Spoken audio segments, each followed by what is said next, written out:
everyone, a warm welcome to Mlc Tv News Hour. I am Sharifat Mohammed. The headlines. President Muhammadu Buhari explains why Treasury single account. Governor Yahaya Bello donates 2 houses to 2 widows. Lagos reject panel casualty figure. Says 1 killed in Lekki Tollgate. Court declares SANUSI'S banishment from KANO illegal. And JOHANNA KONTA retires from tennis. Now the news in detail. President Muhammadu Buhari has explained why the Treasury single account was opened by his administration. According to the president, the TSA was opened to address irregularities, ensure accountability, curb the incident number of accounts, and enable tracking of all government revenues. Buhari disclosed this at the 3rd National Summit on diminishing corruption in the public sector. Buhari said they introduced a Treasury single account so that all revenues will be followed and directed to it. This is a very positive way of making sure that revenues can be traced to Treasury single accounts and therefore be accounted for. The president, speaking on ways to address the critical challenge of the high cost of governance, vowed that all ghost workers will be severely punished, and those who have engaged in illegal recruitments and those who pad their personal payrolls. He said further that government has noted that some NDAs have devised fraudulent practice of presenting new projects as ongoing projects. He promised that necessary action and sanctions will continue against the head of such erring MDAs. The Secretary to the Government of the Federation, Boss Mustafa, also at the event affirmed that the current administration is determined to curb unnecessary expenditure, hence reducing the cost of governance touted as a major contribution to corruption in the country. The Treasury single account, according to the Central Bank of Nigeria (CBN), is the operation of a unified structure of government bank accounts in a single account or a set of linked accounts for all government payments and receipts.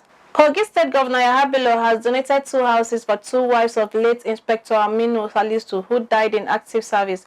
The late Aminu was one of the governor's expert riders.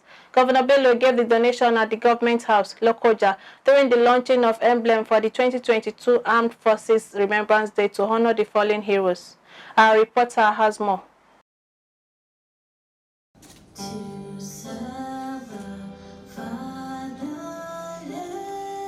As Nigerians gathered towards preparation for the 2022 Armed Forces Remembrance Ceremony, was a nationwide ambulance launch and fundraising held across the nation. Service and ex-service men and women joined the state governor and top government functionaries in Government House Lokoja to launch and to generate funds to support the welfare of the ex-servicemen and families of the fallen heroes.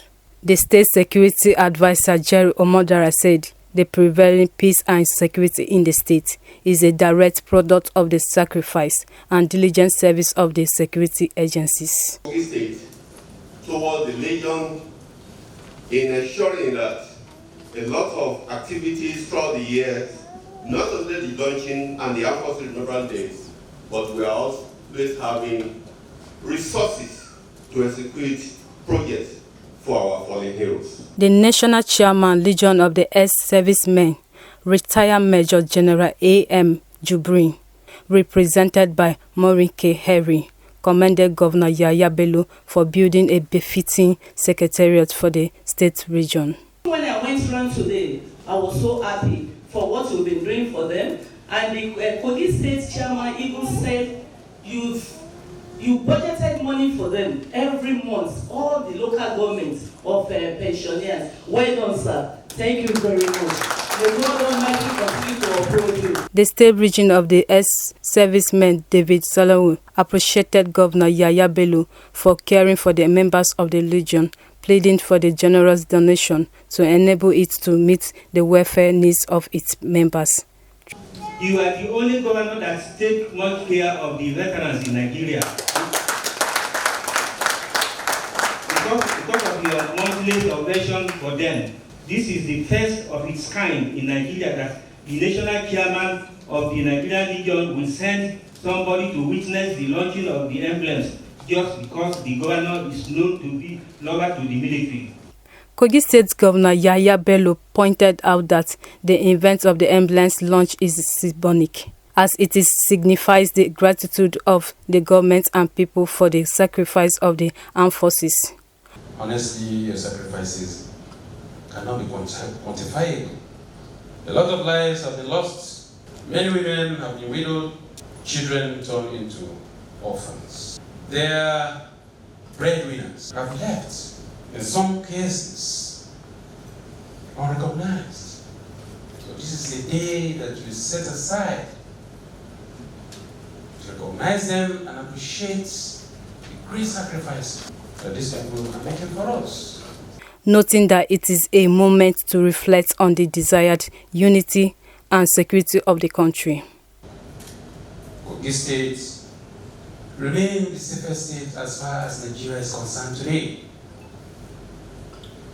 We did not manufacture new armed forces, new policemen, new DSS, new Navy, new civil defense. No, it is still the same Nigerian armed forces, the police, and other security agencies that you are working with, and you are giving us the desired results today in Kogi State. You simply put your expertise and your experiences to bear. And you tapped from the experiences of the Legion members.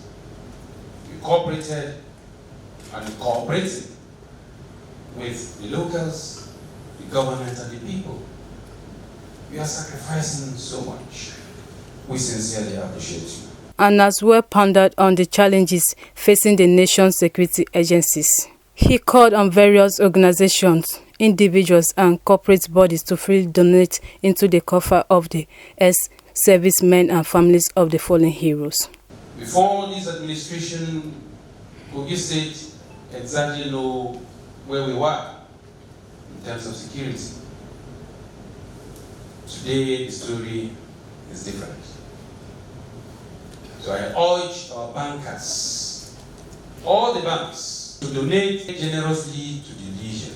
These veterans sacrificed so much to keep us together, and they're still sacrificing and contributing towards the peace, security, and unity we are enjoying today.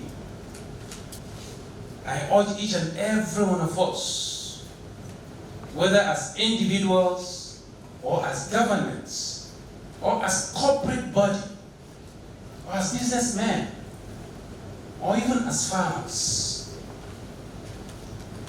however meager it is, please make a contribution.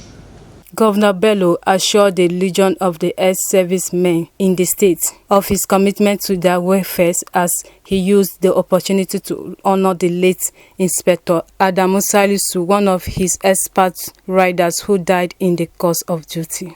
He presented keys and title documents of 2 houses bought in Abuja for the 2 wives of late Inspector Adamu Salisu on behalf of his administration. And I did promise that his family will not cry.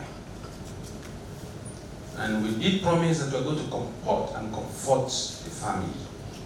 And today, we are fulfilling that promise to the glory of God. This is the way we appreciate our security in Kogi State.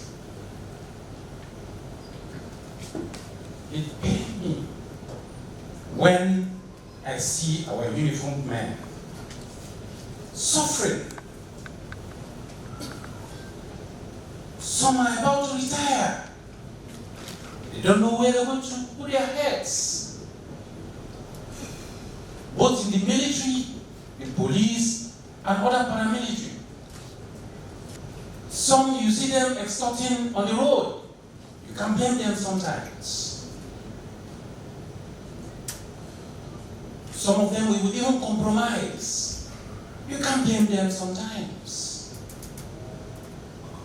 So, we need to do more than we are doing now. He stressed that he was aware of the hazardous nature of their responsibilities, saying their sacrifice is rooted in their belief in the unity and safety of the country. He congratulated the living heroes. January 15 every year is always set aside to remember the fallen heroes in Nigeria. Faith Abdul Ghaffar reporting from Mlc TV. The Senate mandated its Committee on Interior to carry out a full-scale investigation into causes of jailbreaks across the country. This came on the day the Controller General of the Nigeria Correctional Service, Halilu Nababa, blamed lack of adequate funding for the inability of the service to deploy technology in manning its prisons nationwide.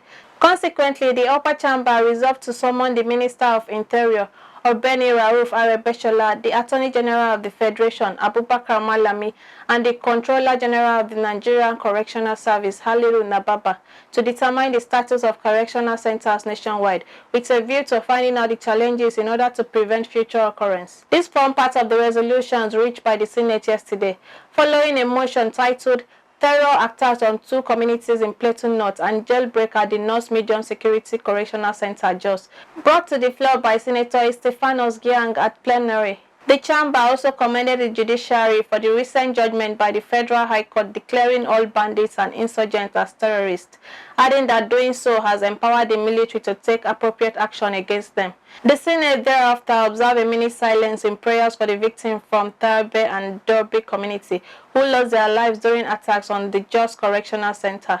The Lagos State government has rejected the resolution of the Judiciary Panel of Inquiry on restitution for victims of SARS-related abuses and other matters that no fewer than 9 persons lost their life when armed soldiers stormed the Lekki Tollgate to disperse SARS protesters on October 20, 2020. This claim, which was contained in a 41-page white paper released by the state government, countered the finding by the Justice Doris Okuwobi-led panel that 9 persons were killed by gunshot at the tollgate.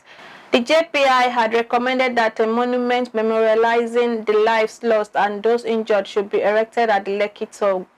Countering the recommendation, the state government said this recommendation is not acceptable to Lagos State government for the following reasons. The finding of the JPI at page 288 paragraph M is that the evidence of the pathologist Professor Obafunwa that only 3 of the bodies that they conducted post-mortem examination on were from Lekki and only 1 had gunshot injury, and this was not debunked. The state government, however, said it will forward the recommendations made by the SARS panel that disciplinary measures should be meted on military officers deployed to disperse protesters at the Lekki Tollgate to the federal government. National Economic Council and the Nigeria Army. Quoting the JPI report, it stated that the panel recommendation disciplinary action to the following officers: Lieutenant Colonel S.O. Bello and Major General Godwin Umelo, who refused to honor the summon of the panel in order to frustrate the investigation. The chairman of Kogi State Council of Nigeria Union of Journalists, Adaiza Momojimo, has attributed the high rate of insecurity and kidnapping to drug abuse, saying that 95% of crimes committed are traceable to the abuse of illicit drugs in the country. Adaiza, who made this known while receiving an NGO against use of drugs, Drug Free World Africa, who was an awareness campaign against the use of drugs at Nigeria Union of Journalists Secretariat in Lokoja, stated that the use of illicit drugs has taken a dangerous dimension in Nigeria in the recent past. He therefore admonished the teeming youth in Kogi State and Nigeria in general to keep away from abuse of drugs that portend dangers to their life.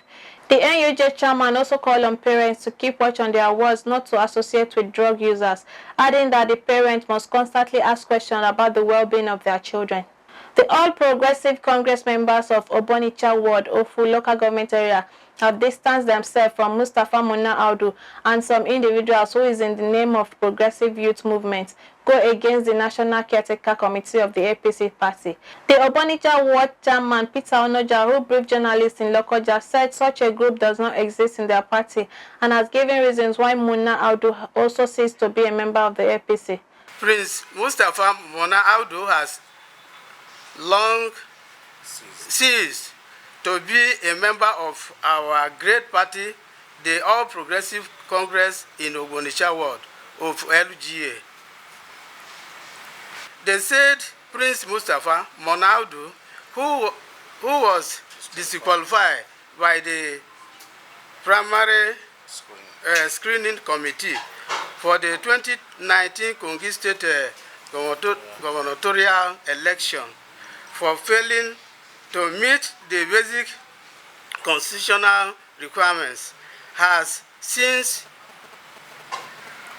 boycotted the party.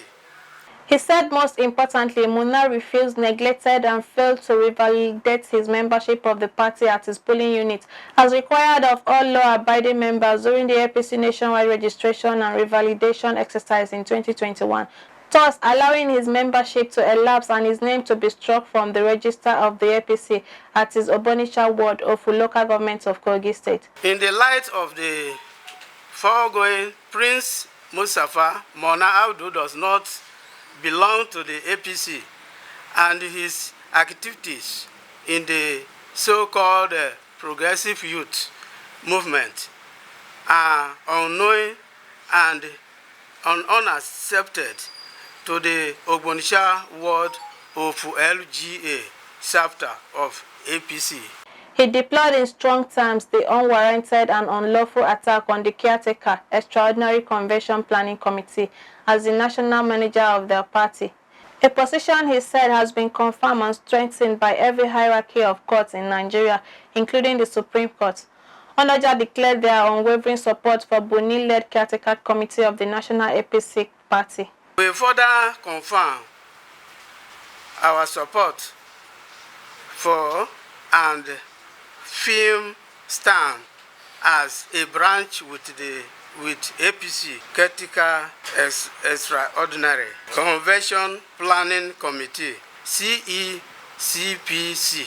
According to Obonisha Ward Chairman Mustafa Muna Audu, organized a conference in Abuja Monday 29 November 2021, claiming to have formed a parallel caretaker committee of the APC party under an unknown platform called Progressive Youth Movement. A magistrate court sitting in Lokoja, presiding over by A.M. Mopa Esquire, has granted bail to a husband and wife, Dennis Osuwata and Joy Osuwata, for a two-count offense on criminal conspiracy and voluntarily causing grievous hurt without provocation of staffer of Abuja Electricity Distribution Company, Lokoja. The case, which was mentioned, is punishable under Section 97(2) and 247 of the Kogi State Penal Code. The defendants, however, pleaded not guilty to the two-count charge read against them, with the matter adjourned to the 20th of December 2021 for hearing. The matter, which came up at the Chief Magistrate Court 2 between the state and the defendants, however, granted bail to the accused person with shortest residence within the jurisdiction of the court. The accused persons were alleged to have, on the 10th day of March 2021, used criminal force and caused hurt against Swan Olayemi James and other members of the staff, all employees of AEDC, while discharging their lawful duty. A federal high court sitting in Abuja yesterday ordered Kano state government to tender an apology to the dethroned Emir of Kano, Sanusi Lamido Sanusi, in two national dailies, in addition to awarding him 10 million naira as damages against Kano state government. Justice Anwuli Chikere, in her judgment, held that Sanusi's banishment from the state after his dethronement was illegal, unconstitutional, and in gross violation of the fundamental human rights. The court held that neither the Kano state government nor any security agency in the country has the powers to deprive the applicant his right to freedom of liberty and personal dignity, guaranteed under Section 34 of the 1999 Constitution, as amended, without the express permission of a court of law. The court held that as a citizen of Nigeria who has committed no offense, Sanusi was entitled to reside in any part of the country. Recalled that Sanusi was disposed as Emir by the Kano state government on March 9, 2020, after he was accused of disloyalty and insubordination. The Independent Corrupt Practices and Other Related Offences Commission says it has uncovered gross abuse of personal budget as well as a duplication of projects by some federal ministries, departments and agencies, amounting to over 20.138 billion naira. The duplication and padding occurred in the implementation of the 2021 budget and involved about 257 projects. The anti-graft agency said it is investigating the Ministry of Labour and the University College Hospital Ibadan, as well as corrupt staff members in other MDAs suspected of massive illegal recruitment.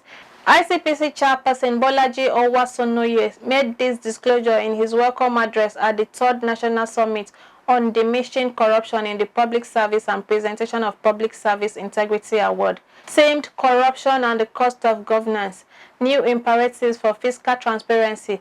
The event was held at the State House Conference Hall, Presidential Villa, Abuja.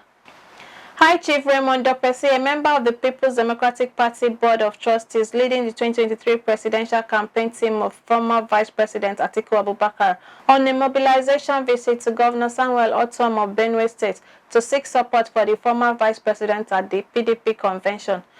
Dopesi, founder and chairman emeritus of DAR Communications PLC, owners of AIT and Ray Power FM, met behind closed doors with Governor Samuel Ortom at the Government House, Makurdi. Dopesi appealed to PDP stakeholders in Benue State to unite and support the candidate that has the capacity to rescue Nigeria from the prevailing socio-economic crisis and restore the country on the path of development. He decried that the All Progressive Congress-controlled federal government has failed woefully, noting that the country is worse off under the APC government. Dopesi maintained that Nigeria under the watch of APC has satisfied all the requirements of a failed state. You are still watching Mlc TV News. We'll take a short break. The news continues shortly.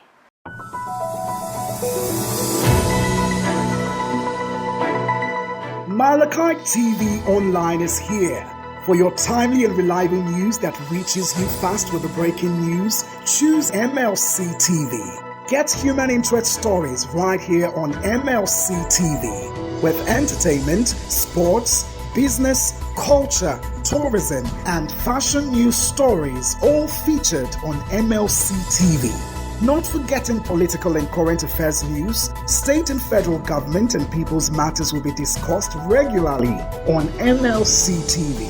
MLC TV, your one-stop online destination for unbiased, accurate news, entrepreneur ideas, and youth matters to the rest of the world. MLC TV. Reaching everywhere, informing everyone. Welcome back. A fresh crisis has engulfed secessionist agitators in southern Nigeria and the Middle Belt as one of the arrowhead of the Self-Determination Coalition. Professor Banji Akintoye resigned as the chairman of the group known as the Nigerian Indigenous Nationality Alliance for Self-Determination. Until his resignation, NINAS was the umbrella body of self-determination groups in the South and Middle Belt region of the Nigeria, with Ilana Omo Oduwa representing in the Yoruba bloc, Lower Niger Congress representing the Southeast and South-South, and the Middle Belt Renaissance Movement representing the Middle Belt region. But Akintoye on Tuesday accused some leaders of NINAS of having objectives which conflict with self-determination, adding that his resignation was with immediate effect. The police said it has arrested a total of 32 notorious suspects for their complicity in the crime of kidnapping, armed robbery, armed smuggling, illegal possession of weapons, trading in illicit drugs, transborder car theft, rape, amongst others. Frank Umba said police team equally recovered 19 AK-47 rifles, 1 GPMG, 3 revolver rifles, 2 G3 rifles, 1 SMG, 1 Beretta pistol, 453 rounds of live ammunition of different caliber, 12 magazines and 17 stolen cars from the criminals during the follow-up investigations. Notable amongst the cases is the arrest of 6 notorious criminals involved in car theft in different parts of the country, particularly Nasarawa, Port Harcourt, FCT, KB and Zamfara. Secondly is the arrest of the 27-year-old Dayabu Mohammed of Soba local government area of Kaduna State for illegal possession of 5 AK-47 rifles and 250 rounds of AK-47 ammunition. The suspect was arrested during a crackdown on bandits at Saminika Forest in Kaduna State by operatives of STS. Also is the arrest of the perpetrators of the recent deadly attack on travelers in the Tafar axis of Kaduna-Abuja Highway. The Inspector General of Police, IGP Usman Alkali Baba, while commending the team for the successful operations, assured the nations that the force would continue to close up on these criminal elements who pose threats to our nation's security. The IGP calls on members of the public who are victims of car theft to visit the STS office at Gozape, Abuja, with proof of ownership to claim the vehicles, bearing in mind that the color, interior, and vehicle number plates might have been tampered with. Men suspected to be armed robbers have struck at one of the old generation banks at Aromoke, Ekiti State, killing a policeman and FRSC special marshal in the dastard act.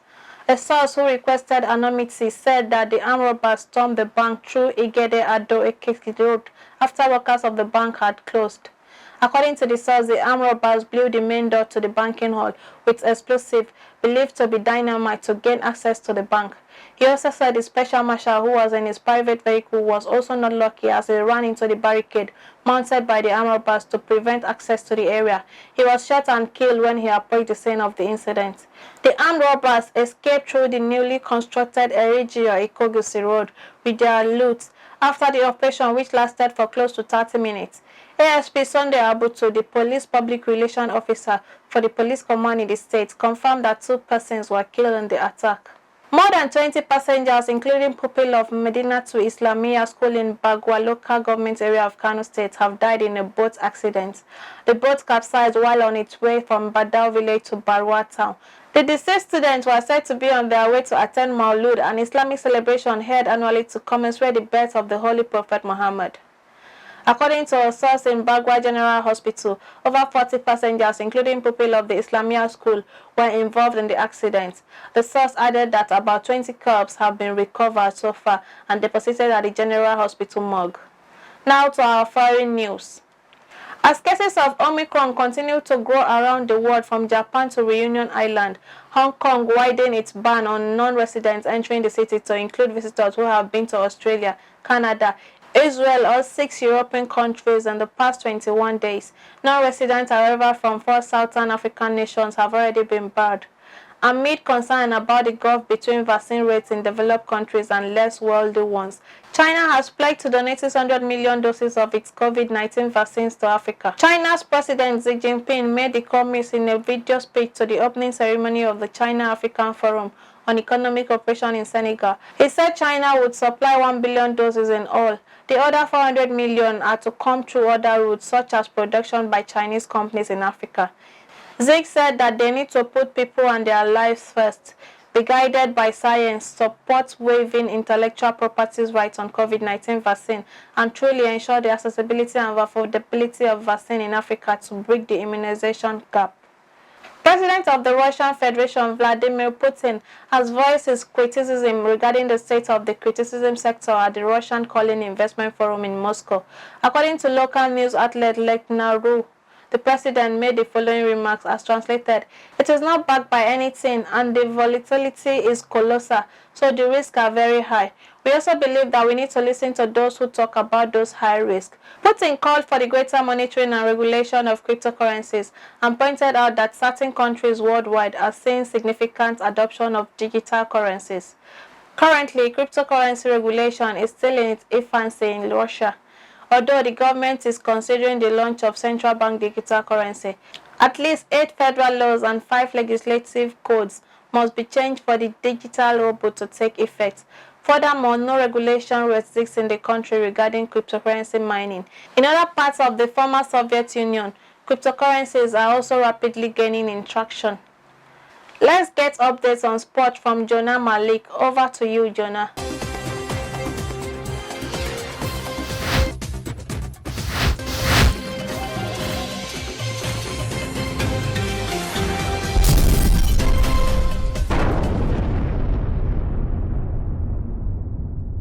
Welcome to Sports Updates. Johanna KONTA, former British #1, has retired from tennis. The 30-year-old has struggled with a persistent knee problem over the past couple of years and has slipped to 113th in the rankings. KONTA made the announcement on social media with a post headed, "Grateful." A statement on her Twitter profile read, "This is the word I have probably been used to the most during my career, and is the word that I feel explained the best at the end." Born in Australia to a Hungarian parent, KONTA moved to Europe to pursue her tennis career as a teenager, settling with her family in Eastbourne and becoming a British citizen in 2012. KONTA's emergence at the top of the game began when she took on the #1 sport, which she went on holding for almost 6 years. That's Sports Update on MLC TV. I am Malik Jonah.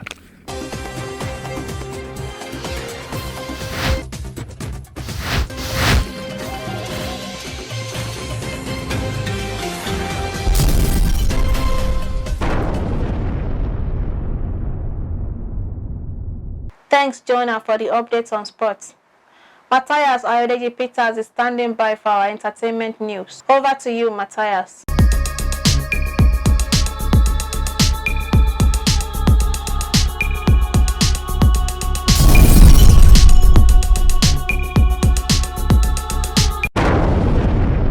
On entertainment news today, Barbados has honored music star Rihanna with the prestigious National Hero of Barbados Award. The award-winning music star was presented with the award by the President of Barbados, Dame Sandra Mason. While presenting the award to the music star, the President showered accolades on her for all her achievements. On behalf of a grateful nation, but an even prouder people, we present to the National Hero of Barbados, Ambassador Robin Rihanna Fenty. May you continue to shine like a diamond as you bring honor to your nation by your words, by your action. God bless you, my dear, she said. Rihanna is the 11th National Hero of Barbados. She is the second woman to receive the honor. The honor comes on the heels of Barbados declaring itself the world's newest republic as it removed Queen Elizabeth II as head of state. Still on entertainment news, the Gucci family has threatened the producers of House of Gucci with legal action over what they describe as the insulting portrayal of the family in the film. According to reports, the heir of Aldo Gucci alleged that the producers of the newly released film did not consult them before portraying members of the family as thugs, ignorant and insensitive to the world around them. This is extremely painful from a human point of view and an insult to the legacy of which the brand is built today, read the statement published by Italian wire service ANSA on Monday. While refuting claims that the fashion family wasn't inclusive of women, the statement further revealed that they were particularly displeased at the portrayal of Patricia Regrini as a victim, despite the fact that the Italian socialite was convicted of instigating the murder of her husband, Mario Gucci. Directed by Ridley Scott, the murder drama followed the story of Italian socialite Patricia Regrini, who spent 16 years in prison for plotting the murder of her ex-husband, Mario Gucci, one-time head of the iconic fashion company. The film stars Lady Gaga as Regrini and Adam Driver as Maurizio Gucci, alongside Jared Leto, Al Pacino, and Salma Hayes. And that is all on entertainment news today. My name is Matthias Ayodeji Peter, reporting for MLC TV. Back to our caster for more stories.